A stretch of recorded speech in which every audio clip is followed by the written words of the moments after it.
Some days, life sets up a test, and most people never even know they're being tested. It was a Tuesday morning, the kind of morning where the sky is gray and everything feels slow. The cafe on Elm Street was packed. The smell of fresh coffee hung in the air. People sat close together, laptops open, voices low. Marcus Webb walked in like he owned the world, and honestly, in his mind he did. Marcus was 34, sharp jawline, expensive watch, the kind of man who pressed his shirts before wearing them. He worked in finance, made good money, and carried himself like he expected everyone to know it. He got in line, tapped his foot, checked his phone 3 times in 60 seconds. He had a meeting at 9. He was already irritated before he ordered. That's when the old man stepped in front of him, not on purpose. The old man didn't even notice. He was moving slowly, hunched a little, wearing a faded green jacket that had seen better days. His shoes were worn down at the heels. He carried a small paper bag in one hand. His other hand shook slightly, just barely, but enough to notice. Marcus noticed. "Excuse me," Marcus said. His voice was tight, annoyed. The old man didn't hear him. He was already talking to the cashier, quietly asking if the dialed muffins were still available, the ones they marked down in the morning. Marcus exhaled loudly, dramatically, the kind of exhale that's meant to be heard. "Seriously," he muttered, not quietly, loud enough for the people around him to catch it. The old man still didn't turn around. Marcus took a half step forward. "Hey, I was next." The old man finally turned. His eyes were calm, almost soft. He looked at Marcus without anger, just looked at him. "I'm sorry, son," he said. His voice was gentle, slow. "I didn't see you there." "Clearly," Marcus said. The cashier, a young girl named Priya, glanced up. Something flickered across her face. Discomfort. She looked between the two men. The old man gave Marcus a small nod, then stepped aside. No argument, no reaction. He just moved, quietly, like it wasn't worth the energy. Marcus stepped forward, ordered his American, and paid without looking at the old man again. But here's the thing, and this is the part that matters. Someone else in that cafe was watching. Someone sitting in the far corner. A man in a plain gray hoodie. No watch, no fancy bag, just a coffee, a small notebook, and eyes that didn't miss a thing. His name was Daniel Hess. If you've been following this channel, you know the kind of stories we tell here. Stories that are real. Stories that stay with you. If this is your first time, hit that subscribe button right now, because what happens next, you won't want to miss a single word. Daniel Hess was 52 years old, and in the business world, that name meant something. Forbes had written about him twice. He had built one of the largest logistics companies in the country from nothing, literally from a folding table in a garage in Ohio. His company now had over 11,000 employees, but you'd never know it by looking at him. He didn't want you to know. That was the whole point. Daniel had a habit. Every few months he'd pick a city, put on plain clothes, walk into ordinary places, watch ordinary people. He called it reading the room. His assistant called it eccentric. His board of directors called it concerning, but Daniel called it necessary, because the person you are when no one is watching, that's the real you. And on this particular Tuesday morning, in this particular cafe, Daniel had just watched Marcus Webb show him exactly who he was. He picked up his pen, wrote 3 words in his notebook, then he closed it. Asterisk. Asterisk. Marcus grabbed his coffee and found a seat by the window. He opened his laptop, pulled up his emails. His mind was already somewhere else. The 9 o'clock meeting, a report he hadn't finished, a call he needed to return. The old man was already forgotten. That's how it works sometimes. The people we hurt the most are the ones we forget the fastest. The old man, his name was Arthur, found a small table near the back. He sat down carefully, placed his paper bag on the table. Inside was a bread roll and a bruised apple. He'd brought his own food. He'd only come in for the discounted muffin, but they were sold out this morning. He didn't seem upset about that. He just unwrapped his bread roll and ate slowly, looked out the window, watched the street. Arthur was 71. He had spent 35 years as a civil engineer, designed bridges, real ones people drove on every single day without knowing his name. He had retired 6 years ago. His wife had passed 2 years after that. His son lived in another state. They talked on birthdays. He wasn't poor because he was careless. He was careful because he was alone. His pension covered the basics, not much more. But he came to this cafe every Tuesday, same time, same seat when he could get it. It was his routine. It made the mornings feel like something. From the corner, Daniel watched Arthur eat. Then he looked at Marcus again. Marcus was typing fast, jaw set, foot bouncing under the table. He had the energy of a man who believed time was always running out and everyone else was in his way. Daniel had met hundreds of men like Marcus, hired some of them, who regretted most of those decisions. That wasn't the cutting in line that bothered Daniel. People get distracted. People are in a hurry. That he could understand that it was the way Marcus looked at Arthur. Like Arthur was less. Like the worn shoes and the slow walk and the gentle voice made Arthur someone who didn't deserve basic respect. That look, Daniel had seen it before, and it told him everything. He signaled to Priya at the counter. She came over, little surprised. He was usually the quiet corner guy who just nursed his coffee. He asked her quietly about the old man. Did she know him? Priya smiled. Mr. Arthur? Yeah, he comes in every Tuesday. He's really sweet. Always says thank you, even when we mess up his order. Does he always bring his own food? Priya paused. Most of the time. I think he just likes the company. The people watching. She glanced toward Arthur. We usually give him a free coffee. My manager started it. We just never made it a thing, so he doesn't feel embarrassed. Daniel nodded slowly. He looked back at Marcus. Marcus had stood up now, tucking his laptop under his arm. He was done, moving toward the door, in a rush. As always, he walked right past Arthur's table, didn't glance at him, didn't slow down. The world, to Marcus, was full of people who mattered and people who didn't, and Arthur, clearly, was in the second group. Marcus pushed through the door and was gone. And just like that, the moment was over. Except it wasn't, not for Daniel, because here was the thing Marcus had no way of knowing. No possible way. That 9 o'clock meeting he was rushing to, the one that could change his entire career. It was a meeting with Hess Logistics, Daniel's company, and Daniel had just watched the whole thing from a corner table in a gray hoodie, holding a small notebook with 3 words written inside. He stood up now, pulled on his jacket, left a generous tip on the table. Then he walked over to Arthur. Mind if I sit for a minute? He asked. Arthur looked up, smiled. The kind of smile that takes its time. Please, Arthur said. I've got nowhere to be. Daniel sat down, and they talked. For 20 minutes, they just talked. About the city, about the weather, about a bridge Arthur had designed 30 years ago that Daniel happened to have driven across once. That was a good conversation. The kind Marcus Webb would never have thought to have. And when Daniel finally stood to leave, he shook Arthur's hand firmly, warmly, and said, "It was genuinely a pleasure." Arthur watched him go. I had no idea who he was, neither did Marcus, but Marcus was about to find out. The Aldrich building was 12 blocks from the cafe. Marcus arrived at 8:57, 3 minutes early. He always planned for that, a few minutes to collect himself, straighten his jacket, run through his notes one last time. He took the elevator to the 4th floor. The office was clean and modern, but not flashy. Glass walls, neutral tones. A receptionist who smiled without warmth and asked him to wait. Marcus sat, checked his phone, adjusted his tie. He'd been working on this deal for 6 weeks. Hess Logistics was expanding their operations on the East Coast. They needed a new financial consulting partner. Marcus's firm had been shortlisted. This morning's meeting was essentially the final interview. If he landed this contract, his commission alone would be close to $40,000. His name would be on the board at the firm. His boss, who had started doubting him recently, would have nothing left to say. He needed this. A woman came out and introduced herself as Claire, Daniel Hess's executive assistant. She was calm and professional. "Mr. Hess will be with you shortly," she said. "Can I get you anything while you wait?" "I'm fine," Marcus said, then added, "Thank you." Almost as an afterthought, he went back to his phone. At 9:06, the door to the main conference room opened, and Marcus stood up and his stomach dropped. The man walking toward him was wearing a plain gray hoodie, no tie, no blazer, just clean dark jeans and a steady walk. His eyes were calm, almost soft. Marcus recognized him immediately, not because he knew who Daniel Hess was, but because he recognized the face. The corner table, the notebook, the coffee, the cafe. The blood left Marcus's face so fast that Claire actually noticed and asked if he was all right.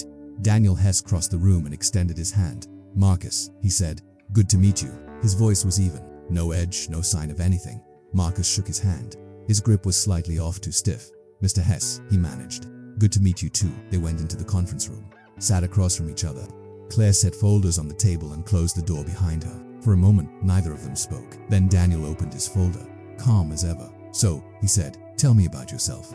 And Marcus began. He went through his background, his experience. 6 years in financial consulting, major clients, key results. He had practiced this a dozen times. He knew every word, but for the first time in years, his voice felt uncertain. Like the floor under him had shifted slightly, because he kept thinking, does he recognize me? Was that really him? Daniel listened, nodded occasionally, took a few notes, asked smart questions, the kind that took real effort to answer well. Marcus pushed through it. He was good at this. He steadied himself. His answers got sharper. His confidence crept back.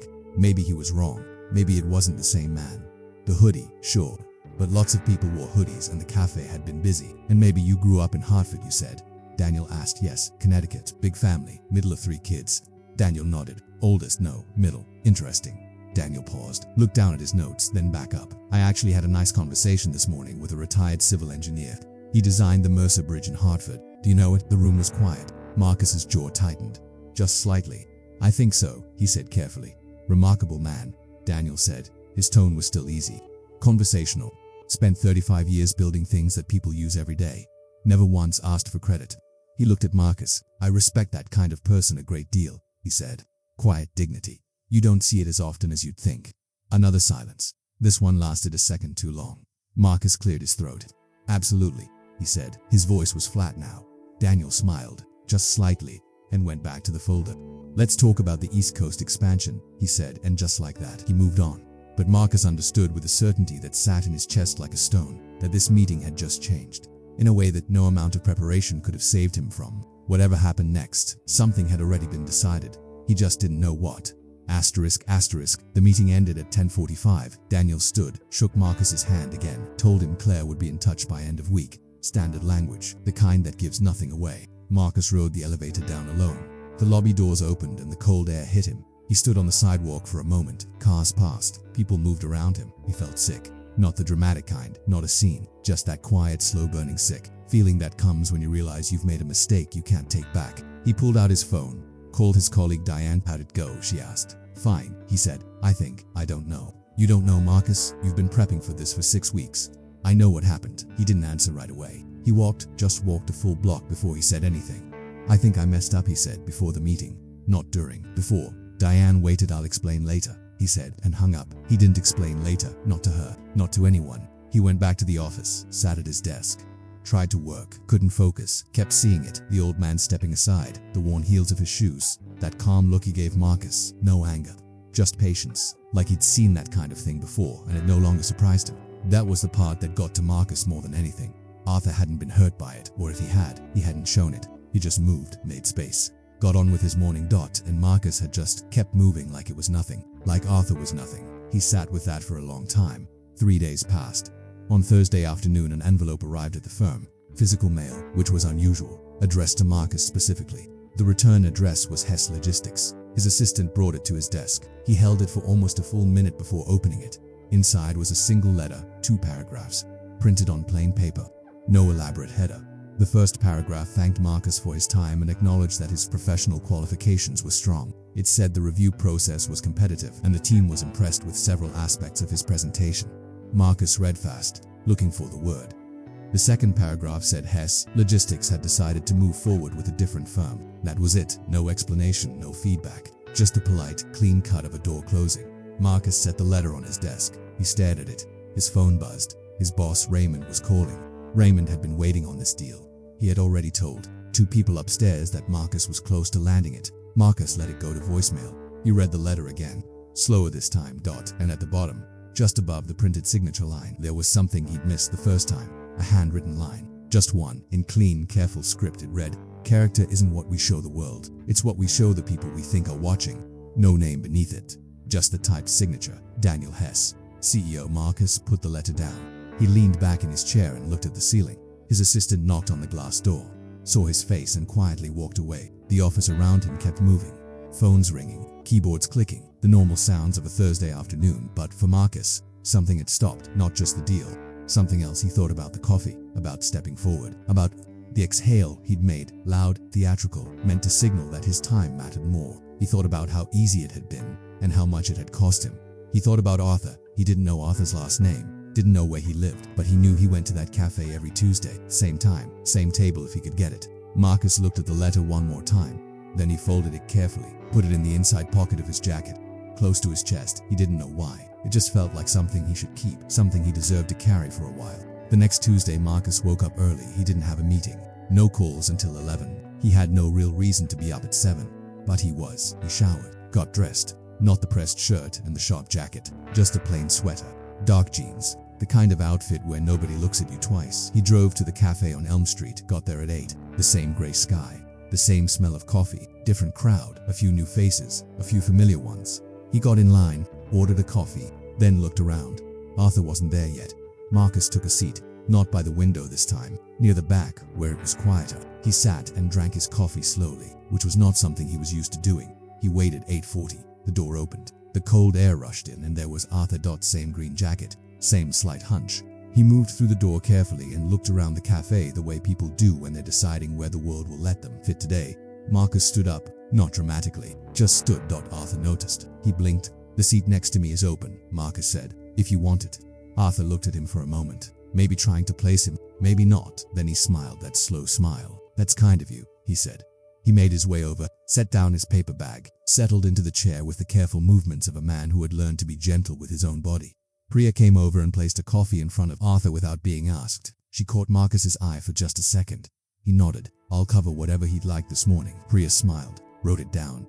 Arthur raised an eyebrow. You don't have to do that. I know, Marcus said. I want to. A pause. Do I know you? Arthur asked. Not suspicious, just curious. We crossed paths last week, Marcus said. You probably don't remember. Arthur tilted his head, the young man in a rush. Marcus looked down at his coffee. Yeah. Arthur was quiet for a moment. Then he said simply, we all have those mornings. That was it. No lecture, no wound reopened. Just those 6 words. And somehow that made it worse. And better, both at the same time. They sat together, talked. Arthur told him about the Mercer Bridge project, how it took 3 years and almost fell apart twice, how the city never held a ceremony when it opened, how Arthur had driven across it alone on opening day, parked his car halfway across, and stood on the sidewalk looking at the water below. I built that, he had thought. People will use this for 100 years and never know my name, and that's okay. Marcus listened, really listened, not waiting for his turn to talk, just listening. Arthur asked him what he did for work. Marcus told him finance, consulting. He kept it short. Do you love it? Arthur asked. The question landed differently than Marcus expected. I used to, he said. I think I got too focused on what it could get me. Arthur nodded slowly, like that made complete sense to him. I had a supervisor once, Arthur said. Brilliant man. But he only ever looked up, never sideways, never down. He paused. He retired alone. We didn't understand why Marcus didn't say anything.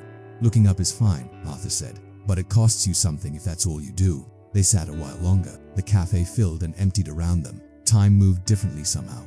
When Arthur finally stood to leave, Marcus stood to. He extended his hand. Marcus, he said. Arthur shook it, firm and warm. Arthur. Same time next week, Marcus asked. He wasn't sure where that came from.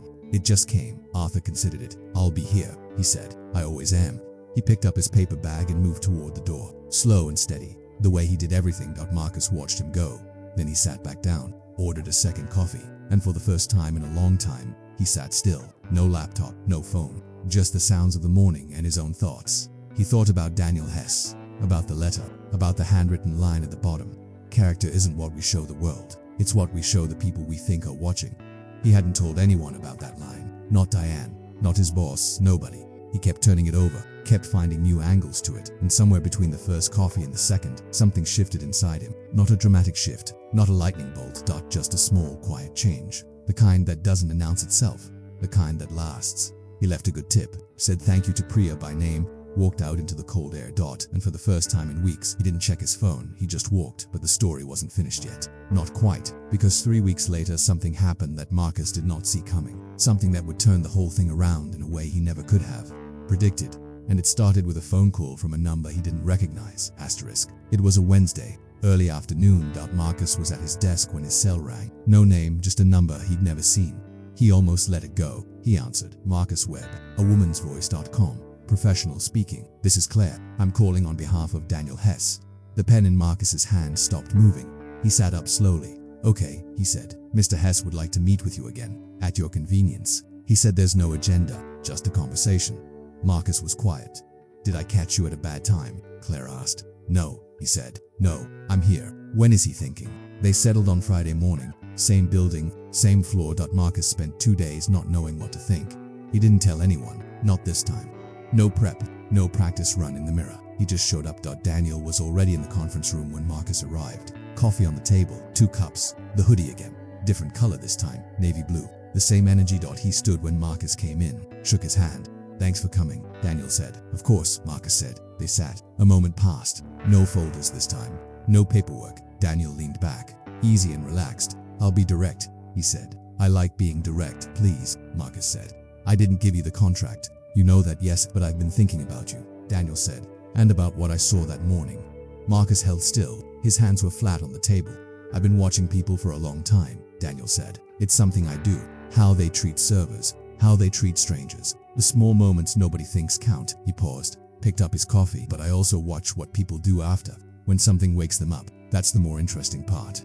Marcus frowned slightly. After. I know Arthur, Daniel said. The room was quiet, not well.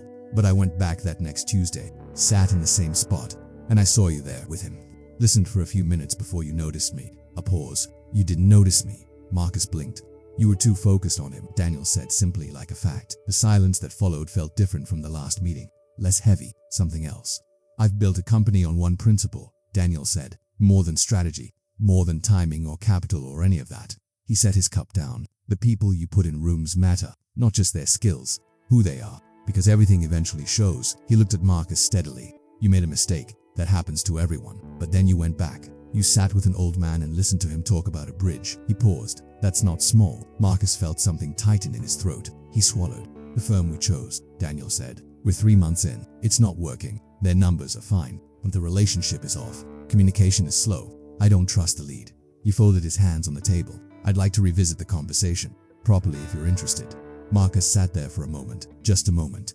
I'm interested, he said. Daniel nodded. Good then, quieter, but I need to ask you something first, and I need an honest answer. Okay, why did you go back? To the cafe, to Arthur. Why did you do it? Marcus thought about giving a good answer, a smart answer, something about accountability and growth, but he didn't. Because I felt ashamed, he said, and I didn't want that to be the last thing I did. Daniel looked at him for a long moment, then he nodded once, like that was exactly right.